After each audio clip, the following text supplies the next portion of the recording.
నీకు 5 విషయాలు చెప్తే నచ్చితే అప్పుడేమన్నావు, కానీ ముందే నువ్వు డబ్బు ఉంటే అప్పుడు ఎలా అలానే మీరు ఎవరని కూడా కాదు, కానీ నువ్వు కొట్టకుండా కొట్టకుండా గుడికాయన కొడుతున్నా, కొట్టకుండా గుడికాయ దాంతో అంటే దెబ్బ ఎట్టుందో తెలుసా, వద్దు వద్దు వద్దు అంటానే, వద్దు వద్దు వద్దు వద్దు వద్దు అంటున్నావు. మరి సంతోషంగా నేను చెప్పిన నాకాడే తెలియదు లేవు.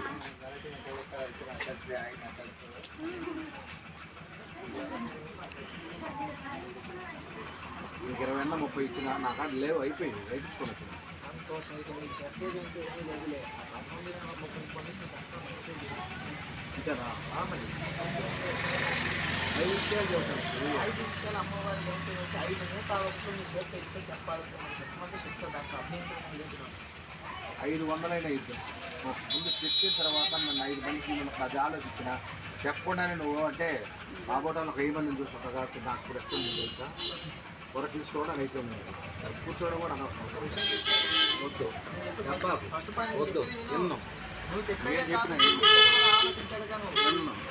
నువ్వు చెప్పింది ఏమైనా 5 విషయాలు చెప్తాను నువ్వు, ఏదో చెప్పి నువ్వు 5 విషయాలు చెప్తాను, నీకు డబ్బులు పెడతానే అయిపోయింది అన్నావు, అయిపోయింది ఓకే.